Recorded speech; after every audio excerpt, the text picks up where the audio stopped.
Wait 1 second, making sure I am recording. Okay, hello and welcome back to TenkoBerry's book reading. Hopefully you are all doing a good day and staying safe. This is a Fireplace Talks and... well, Talks and Stories. Fireplace Talks and Stories, yeah. Sorry, my brain was not working there. Alright, so in today's episode we're reading... oh, I actually forgot to swap the image out, so if you give me 1 sec. I knew I'd forgotten something, but we're actually reading The Tailor of Gloucester. Let me get the image, for you.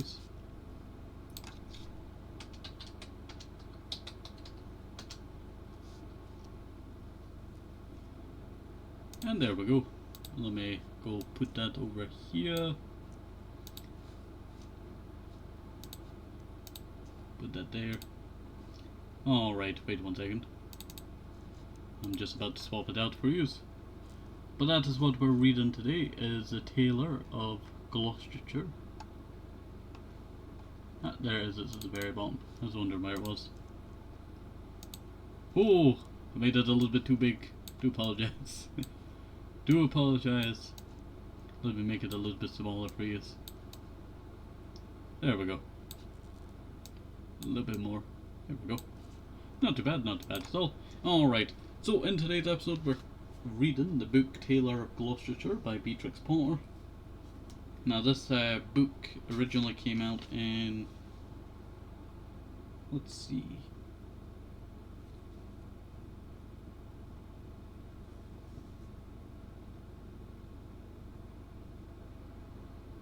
Hmm.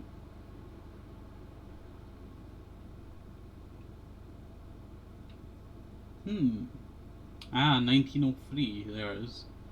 So this book here came out in 1903, but it was actually republished in 1997. Quite interesting. So about 25, 26, 27 or 28 years ago. Not very sure on that. My brain's not working at the moment, but let us just hop right in. Whoever read this book before me, I tell you, all the pages are very crinkly, so I do apologise if I do not read that very well. But, the book came from 1997. You can't do too much about that.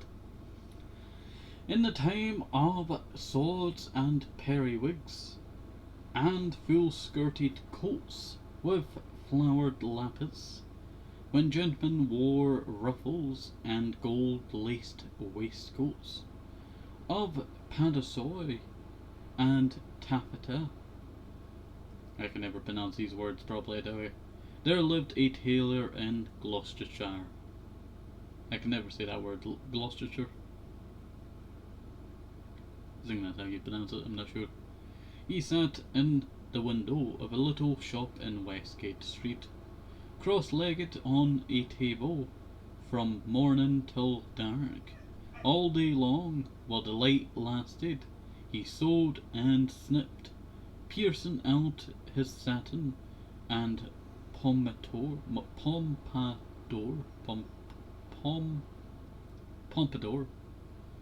and lute strings. Stuffs had strange names, and were expensive in the days of the Tailor of Gloucester. But although he sewed fine silk for his neighbours, he himself was very, very poor. A little old man in spectacles, with a pinched face, old crooked fingers, and a suit of threadbare clothes. So, he sewed his own, stuff, but did not have thread for his own clothes, sadly. Quite sad.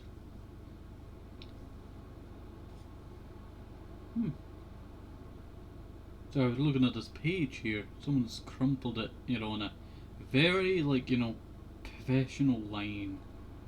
Like, it's not fully straight, but it's very tiny. Like, very professionally tiny. Quite strange. He cut his coats without waste, according to his embroidered cloth. They were very small ends, and snips that lay about upon the table.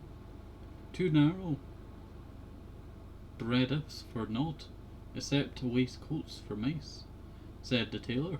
One bitter cold day near Christmas time, the tailor began to make a coat of cherry-coloured corded silk embroidered with pansies and roses, and a cream-coloured satin waistcoat trimmed with gauze and green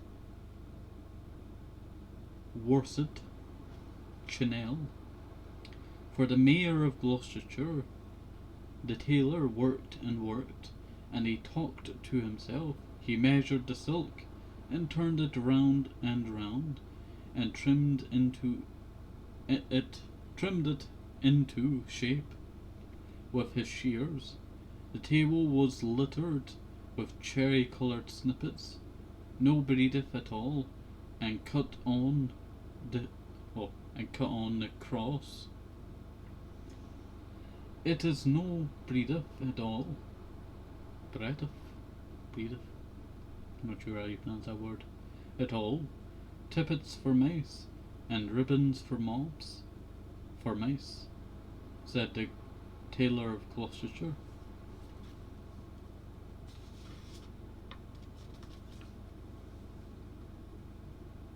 When the snowflakes came down again, against the small leaded wooden panes, and shut out the light, the tailor had done his day's work. All the silk and satin lay cut out upon the table. There were 12 pieces for the coat, and 4 pieces for the waistcoat, and there were pocket slaps and cuffs, and buttons all in order. For the linen of the coat, there was fine yellow taffeta, and for the buttonholes of the waistcoat, there was cherry-coloured twist, and everything was ready to sew together in the morning, all measured and sufficient, except that there was wanting just one single skein, of cherry-coloured twisted silk. The tailor came out of his shop at dark, for he did not sleep there at nights. He fastened the window, and locked the door, and took away the key. No one lived there at night, but little brown mice, and they run in and out without any keys. For behind the wooden I do apologise, there's a lot of words that I do not really know. Wooden wainscots of all the old houses in Gloucestershire. There are little mouse stairs and secret trapdoors, and the mice run from house to house through those long narrow passages. They can run all over the town without going into the streets. But the tailor came out of his shop and shuffled home through the snow. He lived quite near by in the college court, next the doorway to College Green. And although it was not a big house, the tailor was so poor he only rented the kitchen. He lived alone with his cat. It was called Simpkin. Now all day long, while the tailor was out at work, Simpkin kept house by himself, and he also was fond of the mice, though he gave them no satin for coats. "Maw," said the cat, when the tailor opened the door. "Maw." I think it's supposed to be meow, but a very old cat, so it goes meow, meow, meow. The tailor replied, "Simpkin, we shall make our fortune, but I am worn to a ravelin. Take this grout, which is our last 4 pence." And Simpkin Take a china pumpkin, buy a pennyful of bread, a pennyful of milk, and a pennyful of sausages, and Simpkin, with the last penny of our fourpence, buy me 1 penny of cherry-coloured silk. But do not lose the last penny of the fourpence, Simpkin, or I am undone and worn to a threaded paper, for I have no more twist. Then Simpkin again said more, and took grout and the pumpkin, and went out into the dark. The tailor was very tired and beginning to be ill. He sat down by the hearth and talked to himself about the wonderful coat. I shall make my fortune, to be cut bias. The mayor of Gloucester is to be married on Christmas Day in the morning, and he hath ordered a coat, an embroidered waistcoat, to be lined with yellow taffeta, and the taffeta sufficient.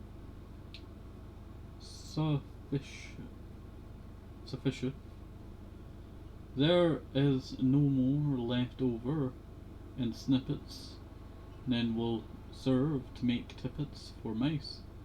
Then the tailor started, for suddenly interrupting him, from the dresser at the other side of the kitchen came a number of noises: tap, tap, or tip tap, tip tap, tip tap, tip. Must be the mouse. Now what can that be? Said the Tailor of Gloucester, jumping up from his chair.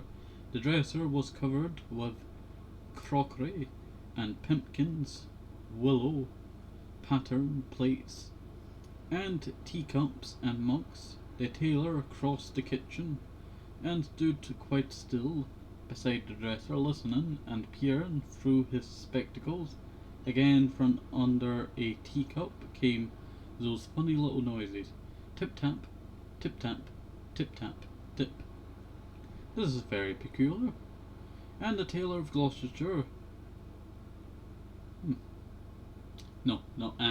said the Tailor of Gloucester. I do apologise. I'm not the best at reading, but I do try my best, I tell you. I always, accidentally go a little bit, far up, from what my mind is currently at, I tell you. And I kind of messes stuff up. And he lifted up the teacup, which was upside down. Out stepped a little live lady mouse, and made a courtesy to the tailor. Then she hopped away. I was doubting myself there. Down off the dresser, and under the wainscot. The tailor sat down again by the fire, warming his poor cold hands, and mumbling to himself. The waistcoat is cut from peach-coloured satin, tambour stitch, and rosebuds, and beautiful sloss silk.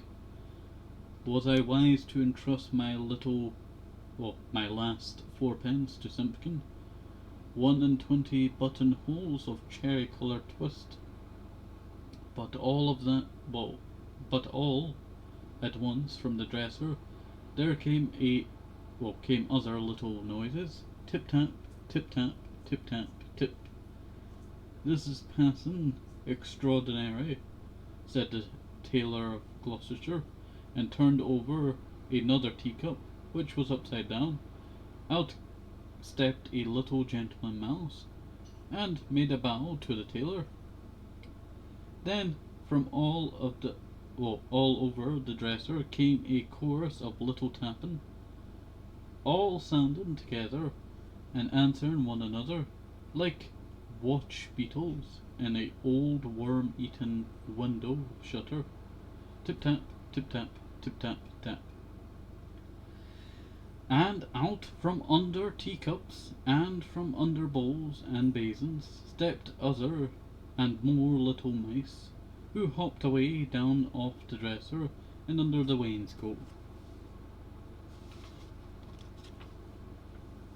The tailor sat down close over the fire, laminating 21 buttonholes of cherry-coloured silk to be finished by noon of Saturday, and this is Tuesday evening. Was it right to let loose those mice, undoubtedly the property of Simpkin?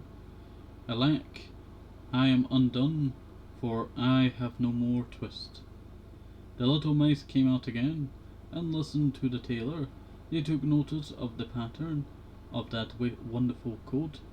They whispered to one another about taffeta linen, and about little mouse tippets, and then all at once they all ran away together down the passage behind the wainscot, squeaking and calling to one another as they ran from house to house, and not one mouse was left in the tailor's kitchen. When Simpkin came back with the pimpkin of milk, Simpkin opened the door and bounced in with the angry grandma. Oh. Sorry, my screen went off there. Was left in the tailor's kitchen.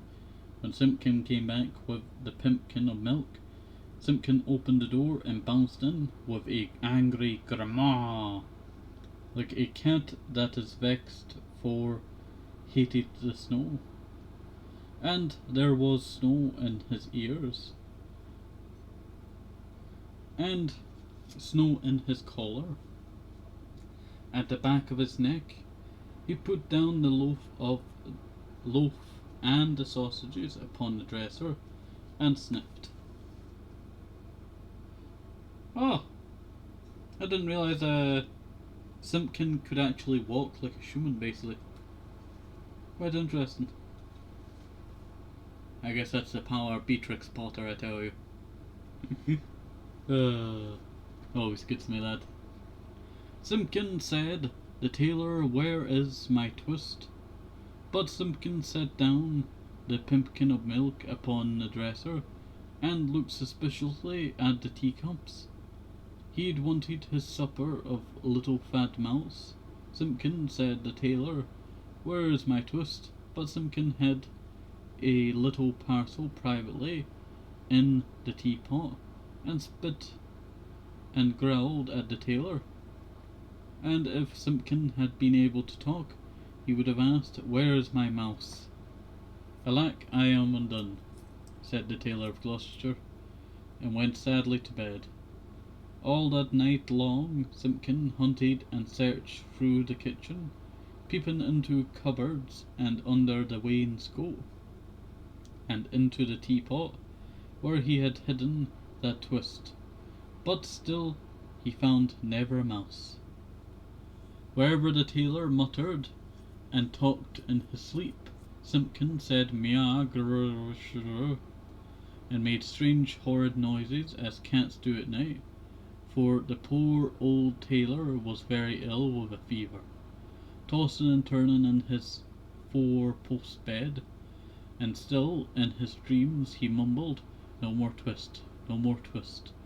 All that day he was ill, and the next day, and the next. And what should become of the cherry-coloured coat? In the tailor's shop in Westgate Street, the embroidered silk and satin lay cut out upon the table.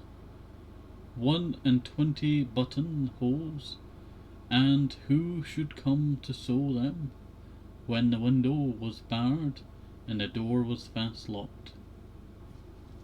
It is a mouse. You're about to do some sewing in the picture. But that does not hinder the little brown mouse. They run in and out without any keys, through all the old houses in Gloucestershire. Out of the doors the market folks went trudden through the snow to buy their geese and turkeys, and to bake their Christmas pies. But there would be no Christmas dinner for Simpkin, and the poor old Tailor of Gloucester. The tailor lay ill for 3 days and nights, and then it was Christmas Eve. and very late at night the moon climbed up over the roofs and chimneys, and looked down over the gateway into the college court. There were no lights in the windows, nor any sound in the houses. All the city of Gloucestershire was fast asleep under the snow, and still Simpkin wanted his mice, and he mewed as he stood beside the four-post bed. But it is in the old story that all the beasts can talk. In the night between Christmas Eve and Christmas Day in the morning, though there are very few folk that can hear them, all know what is that they say. When the cathedral clock struck 12, there was a answer like a echo of the chimes, and Simpkin heard it, and came out of the tailor's door, and wandered about in the snow. From all of the roofs and gables and old wooden houses in Gloucestershire came 1,000 merry voices singing the old Christmas rhymes, all the old songs that ever I have heard of, and some that I don't know, like Whittington's bells. First and loudest,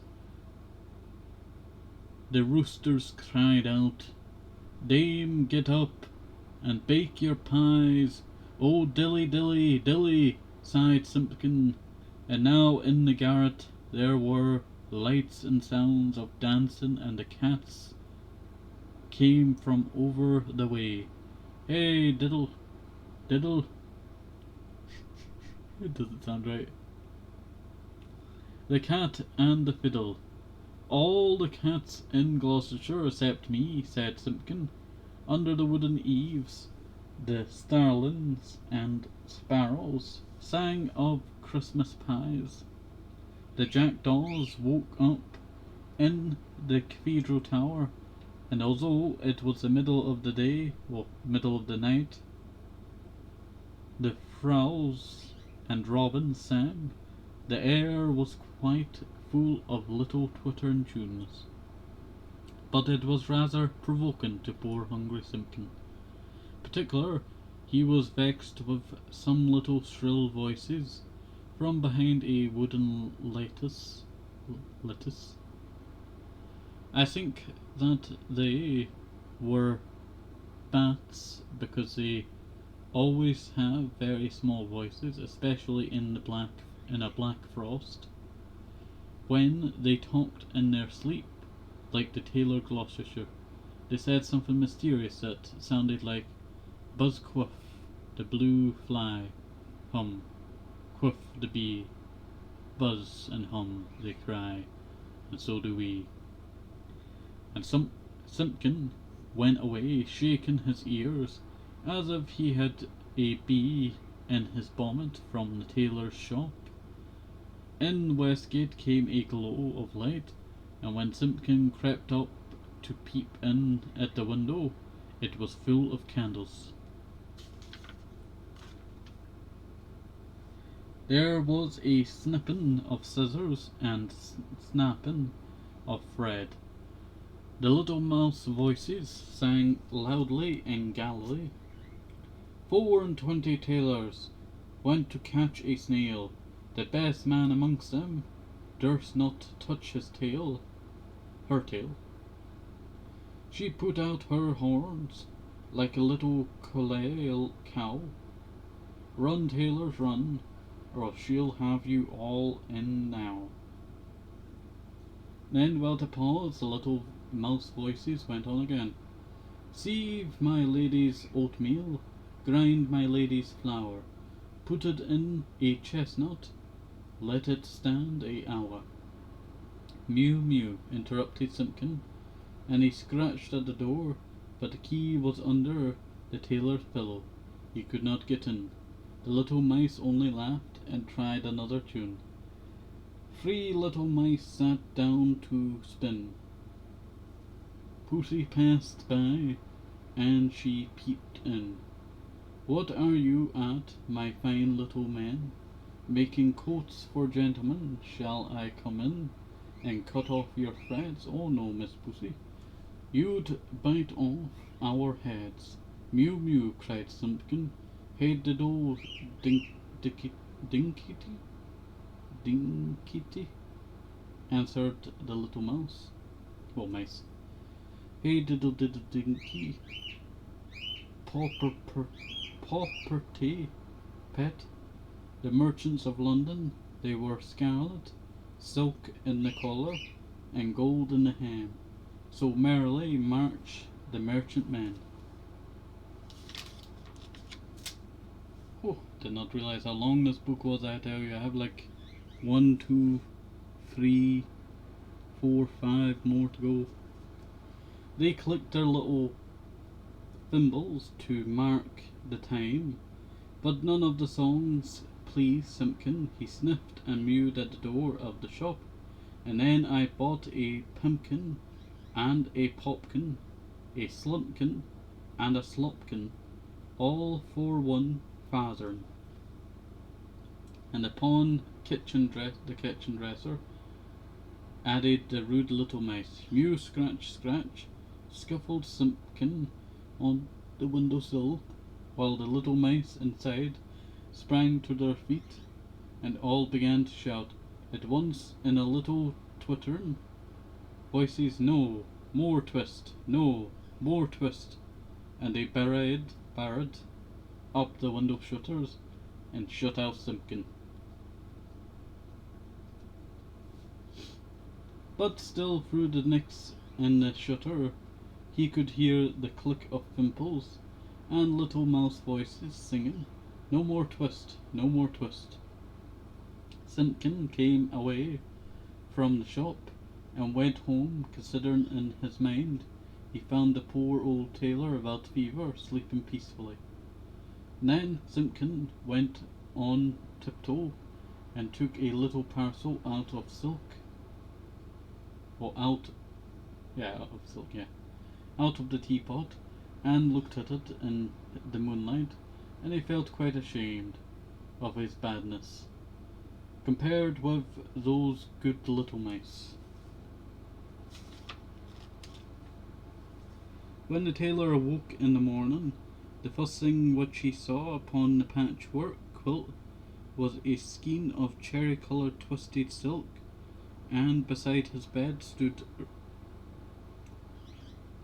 Sorry for that. Needed to refresh my throat there, I tell you. Repentant Simpkin. "Alack, I am worn to a ravelin," said the Tailor of Gloucester. Making sure I did not miss a page there. "But I have my twist." The sun was shining on the snow when the tailor got up and dressed, and came out into the street with Simpkin running before him. The starling whistled on the chimney stacks, and the throstles and robins sang, but they sang their own little noises, not the words they had sung in the night. "Alack," said the tailor, "I have my twist, but no more strength, nor time then will serve to make me 1 single buttonhole. For this is Christmas Day. In the morning the Mayor of Gloucester shall be married by noon, and where is his cherry-coloured coat?" He unlocked the door of the little shop in Westgate Street, and Simpkin ran in like a cat that expects something, but there was no one here, or no one there. Not even 1 little brown mouse. The boards were swept clean, swept clean. The little ends of thread and the little silk snippets were all tidied away and gone from off the floor.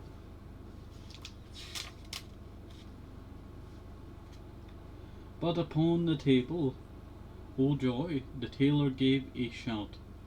There where he had left plain cuttings of silk, there lay the most beautifulest coat and embroidered satin waistcoat that he had ever worn by a that ever were worn by a mayor of Gloucestershire. There were roses and pansies upon the facings of the coat, and the waistcoat was worked with poppies and corn flowers. Everything was finished except just one single cherry-coloured buttonhole, and where that buttonhole was wanting, there was a pinned and scrap of paper with these words in little tiny weeny writing: "No more twist." And from then began the luck of the Tailor of Gloucestershire. He grew quite stout, and he grew quite rich. He made the most wonderful waistcoat for all the rich merchants of Gloucestershire, and for all the fine gentlemen of the country round. Never were seen such ruffles or such embroidered cuffs and lappets. But his buttonholes were the greatest triumph of it all. The stitches of those buttonholes were so neat, so neat. I wonder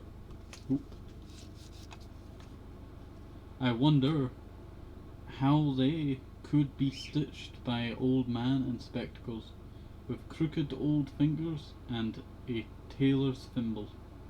The stitches of those buttonholes were so small,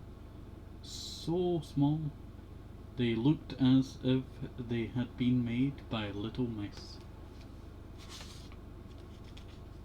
And that is the end. So, hopefully you did enjoy this. Have a nice day, safe, supple. Move some just, Nicholas the Westman's very important. And bye bye, see you, thanks for more of these, bye bye.